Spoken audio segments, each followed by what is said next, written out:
For over 1,000 years, Earth had become something many once believed impossible, a planet of peace. The United Terran Accord had brought all nations, cultures, and peoples together under one banner, ending wars, borders, and the long history of human conflict.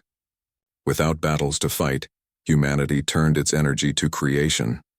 Floating cities danced above oceans, deserts had become green, and medicine had reached a point where disease was almost forgotten. People traveled between stars not with weapons, but with open hands and shared knowledge. Earth had joined the Galactic Concord, a powerful union of alien civilizations, not as warriors or conquerors, but as advisors and helpers. The galaxy looked at humans as dreamers, gentle thinkers, and harmless explorers. The gentle ones, they were called, more with amusement than respect. Most of the other species had long memories of human wars, but laughed now at the idea of Earth ever raising its hand in anger again. Even children of the stars were taught in history lessons that humans had once been dangerous, but had grown out of their old ways. While the galaxy advanced through power, humans had advanced through peace. No one feared Earth. No one believed. They needed to. Hidden deep beneath the surface of Earth, however, in quiet chambers of stone and steel known as the archive vaults, something ancient still waited. Long-forgotten files, sealed weapons, and untouched records rested in perfect silence. These were the truths humanity had chosen to lock away. A time of fire, desperation, and survival, when Earth had not been united but divided, and strength had meant survival. No one visited those places anymore. They were considered relics, like old museums filled with dusty memories. Few even remembered where the keys were. But peace does not mean the universe forgets how to be cruel. Far beyond Earth, a storm was growing. The Krell Dominion, a brutal race known for conquest and control, had broken away from the Galactic Concord. They believed the Concord had become soft, led by species too focused on trade, peace, and diplomacy. The Krell began taking planet after planet, claiming systems by force. And when they learned of Earth, rich, defenseless, and slow to react, they smiled. To the Krell, it was an opportunity. Earth, the most peaceful of all conquered members, would be the perfect example to show the galaxy that the time for gentle rule was over. They approached with warnings, not weapons, at first. Their message to Earth was simple: surrender your world, hand over your space routes, and accept Krell guidance or suffer consequences. The conquered, desperate to avoid war, urged Earth to comply. They believed humans would give up without protest. After all, what could they do? They had no armies. Their ships were for research, not combat. Their satellites watched the stars, not protected them. The Krell expected a quick, easy victory. They expected submission. But Earth's silence was not weakness. It was calculation. In hidden corners of the planet, long-forgotten systems started to wake. Old names resurfaced. Project Ember, Sentinel Protocol, Archive Command. Lights blinked on in underground bunkers. Power surged through cables untouched for centuries, and machines that had once helped build peace began to scan the skies for threats. Humanity, it turned out, had not thrown away its past. It had only chosen not to use it. Until now, a council was called, not of politicians or scientists, but of those who still remembered what humans were capable of when pushed. Deep in the heart of Earth's command center, a retired strategist named Elias Vance opened a sealed vault. Inside was a black tablet, worn with age, and a phrase etched in gold: "In peace, we prepare." He tapped the screen, and across Earth, silent alarms began to whisper. Humanity had not forgotten. They had simply hoped they'd never need to remember. And as the Krell ships moved closer to Earth, ready to deliver the final warning, they had no idea what was now watching them. The galaxy thought humanity was weak. They were about to learn how wrong they were.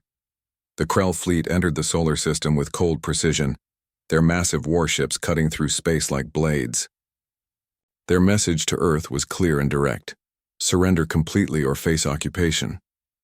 The Galactic Concord, still hopeful that peace could be preserved, pleaded with Earth's leaders to accept the Krell's terms, believing that resistance would only bring destruction. The conquered underestimated how much humanity had changed in silence. Earth's leaders responded calmly, asking for time to prepare what they called diplomatic materials. But behind that calm voice was a storm, waking from its slumber. Hidden beneath mountains and ocean floors, ancient systems stirred to life. Project Ember, a plan kept secret for 1,000 years, was finally activated. This was not a weapon, but a spark. The ignition of Earth's last resort defense protocol, a reminder that peace had been a choice, not a weakness. Across the planet and beyond, things long thought dead powered on. Military satellites disguised as space junk lit up with scanning systems. Old shipyards in orbit, once seen as historical displays, unfolded into working docks. Earth's artificial intelligence network, dormant in war mode for generations, shifted into active status. Across the stars, Earth was quietly preparing, not for surrender, but for survival. In a small house far from the cities, Commander Elias Vance, a direct descendant of Earth's last wartime general, received a silent summons. He had lived a quiet life for decades, tending to gardens and reading to schoolchildren about ancient history. But the blood of soldiers ran through him, and when he saw the code, he didn't hesitate. Arriving at Earth's Deep Core Command Center, he was met by engineers, historians, and strategists, all trained in secret, waiting for this exact moment. Vance walked through steel halls where every wall told a story of past battles, and as he passed them, he didn't see the shame of war. He saw the warnings left behind for the future. The Krell believed humans had forgotten how to fight. Vance knew that humans had simply chosen not to. Now the time for choices had passed. The first Krell scout ship broke into Earth's orbit 2 days later, expecting to be met by peaceful envoys or scared leaders. Instead, it was greeted by a massive projection. Vance's face, calm but unshaken, filled the view. The alien commander watched silently as Vance spoke, his voice steady and sharp. "You thought peace made us forget," he said.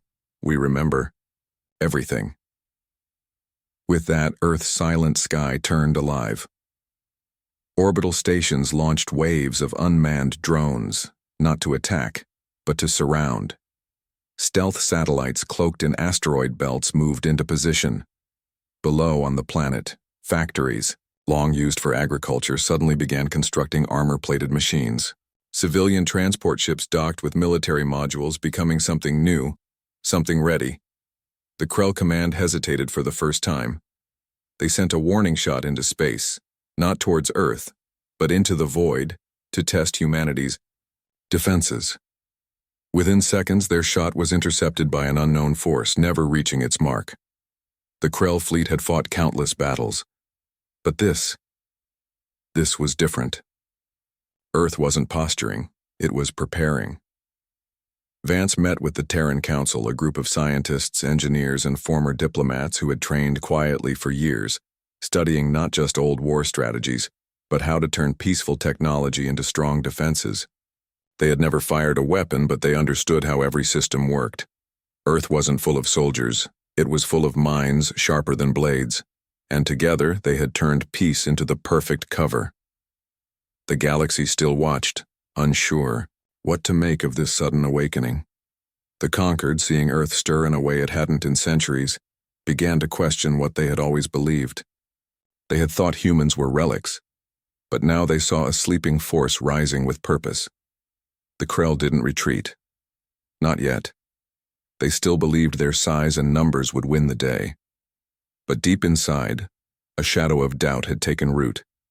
They had walked into the ashes of a forgotten fire, and Earth was about to show them how fast embers could become flames. The stars above Earth were no longer silent. With a single command, the Aegis defense grid activated, revealing the hidden power Earth had kept secret for 1,000 years. Massive orbital cannons, cloaked in the shadows of space, rotated toward the invading Krell fleet. Railguns hidden inside hollow asteroids came alive with power, and thousands of stealth drones, the size of hawks but carrying the intelligence of full attack systems, launched in perfect formation. The Krell's first assault wave, confident and massive, didn't last 5 minutes. Their ships, built for open war and brute force, were not prepared for weapons that struck without warning, fired with untraceable precision, and vanished before any counterattack could be launched. Across the galaxy, eyes watched in silence as Earth's response unfolded like a long-forgotten myth returning to life. Those who had once mocked the gentle ones now stared at the live feeds with disbelief. It wasn't just power that Earth showed, it was preparation, planning, and patience. And behind it all was Commander Elias Vance, guiding every move with calm control. He gave no speeches, no dramatic orders, only clear directions, trusted by everyone who now looked to him. He knew this wasn't the final battle, only the beginning. So he called upon Earth's second line of defense, its people. All across the planet and its nearby colonies, a network of volunteers trained quietly for years in flight simulators, tactical games, and virtual strategy programs, began reporting for duty. These were not soldiers in the traditional sense.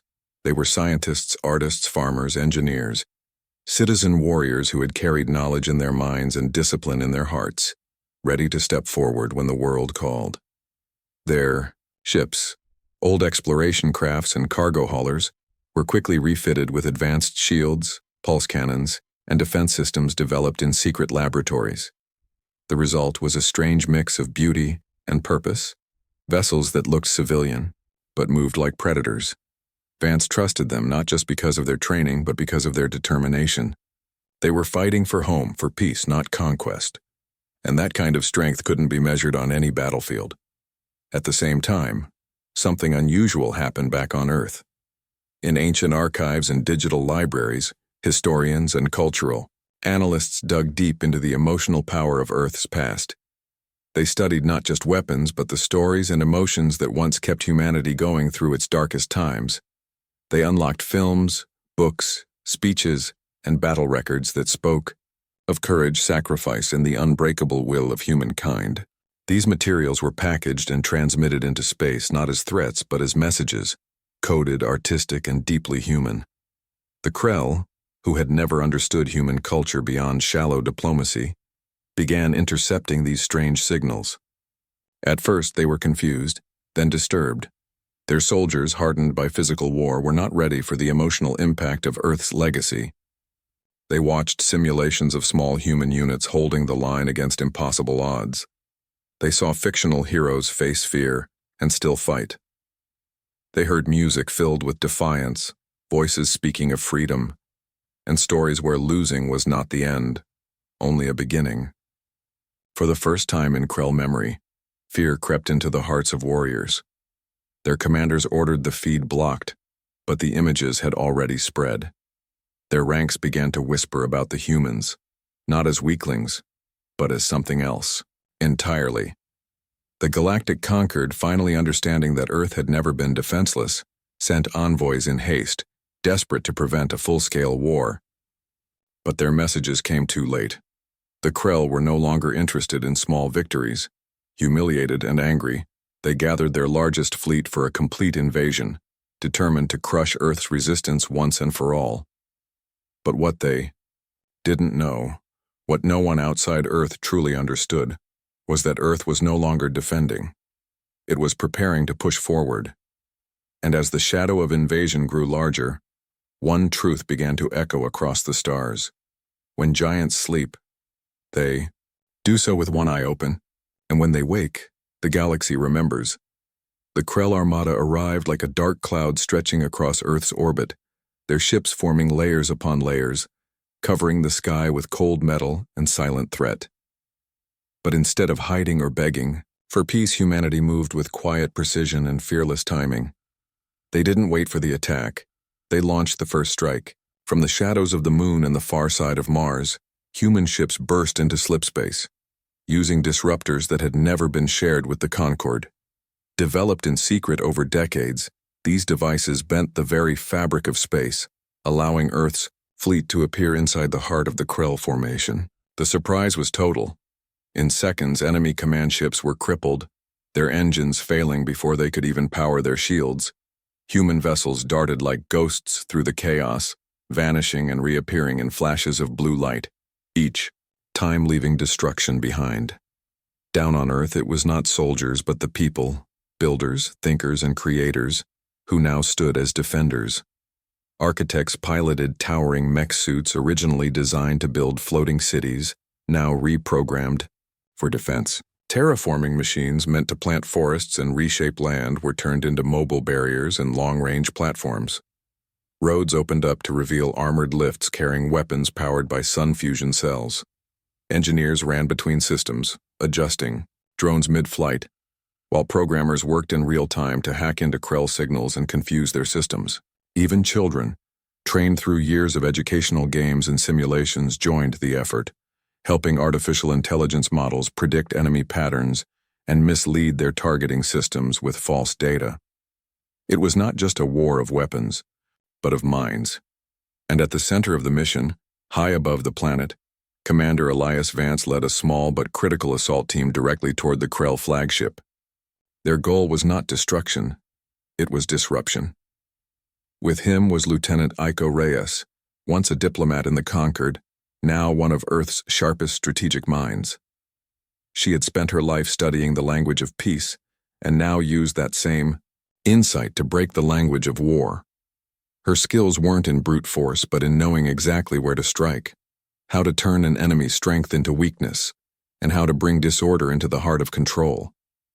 The Krell flagship was protected by thick layers of armor and heavy defense systems, but Earth's team didn't need to destroy it. They just needed to reach the core. In a silent rush, they navigated through maintenance tunnels, signal-blind, zones and hidden corridors until they reached the central command deck. Inside, they found the Krell's most precious asset, a powerful artificial intelligence system designed to coordinate their entire fleet. Without it, their ships would be forced to fight individually, their unity shattered.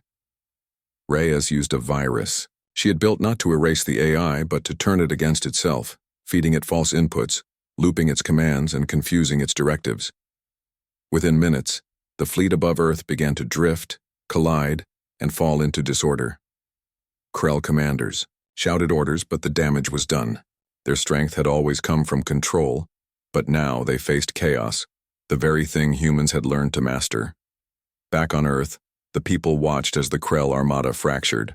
The skies, once filled with darkness, now showed signs of retreat and confusion. But Earth didn't celebrate early. Every citizen stayed focused. Artists created visuals and stories that reminded people why they were fighting. Musicians broadcast signals that carried courage. Mechanics, doctors, and teachers worked side by side to hold the planet together. It wasn't one army that faced the Krell. It was a planet standing as one. Humanity's greatest weapon wasn't hidden in space or locked in secret labs. It was unity. In every voice, every hand, every effort, there was purpose. The fire that had once burned in ancient wars had returned, but it was not a fire of destruction. It was a fire of strength, lit not by hatred, but by the will to survive and protect what mattered. The Krell came to crush a world they thought was soft. Instead, they found a force they could not break. And the galaxy, watching from afar, began to see Earth not as gentle, but as unshakable. The battle that had once seemed impossible to win was over, not with Earth in ruins, but with the Krell fleet scattered and silent. Their command chain had been cut, their systems confused, and their belief in easy victory shattered. For a long moment, there was only silence between the stars, until the Krell finally sent a signal of surrender. Earth could have destroyed what remained of their ships. With one order, the fleet could have ended the Krell threat forever. But instead, humanity chose a different path. Vance stood before the leaders of Earth, calm and steady, as he gave the command not to retaliate, but to assist. The Krell soldiers, once proud and unshakable, were taken into custody, not as enemies, but as beings in need of understanding. Medical teams from Earth treated the wounded. Psychologists, translators, and peace workers reached out to them, not with judgment, but with offers of rebuilding, not only systems, but trust. Earth offered peace, but not the kind that came with conditions or fear. It was peace with honor, one that came with expectations of mutual respect. The Galactic Concord, watching every moment with wide eyes and humbled voices, sent a formal request to Earth, asking them to join the High Council, the same one that had once dismissed them as outdated idealists. But Vance, standing before the Concord's envoys, gave them an answer they didn't expect. He thanked them but declined. He suggested something else instead, a new council, one not built on assumptions or positions of power but on shared history, real knowledge and true understanding of what peace actually meant. Not peace through silence or control, but peace earned by respecting the strength of others. The Concord, surprised but deeply moved, agreed. In the weeks that followed, Earth sent representatives not just to speak, but to listen, to teach, and to learn. Their presence was not loud or proud, but steady and respected. Where once they had been ignored, now they were heard. Humanity had not changed who they were. They had simply reminded the galaxy of what had always been within them. Their strength wasn't in weapons, though they had those. It wasn't in war tactics, though they had mastered those too. It was in their ability to adapt, to unite, to choose calm when others chose chaos, and to defend without becoming destroyers. Across Earth, life returned to calm, though it was a calm shaped by new understanding. The people who had once worked in gardens, classrooms, and laboratories returned to their peaceful lives. But they walked with a quiet pride, knowing that when it was needed, they had stood as one. Children who had helped confuse enemy targeting. Systems went back to their games, now with stories to tell of how even small minds had made a difference. Beauty.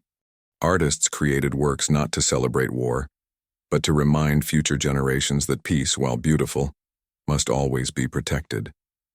Vance returned to his quiet home, not as a hero, but as a man satisfied that humanity had passed the test of memory. Heiko Reyes became a voice in the new council, using both words and wisdom to build a bridge between old enemies and new allies. And slowly, across the stars, the story of Earth spread.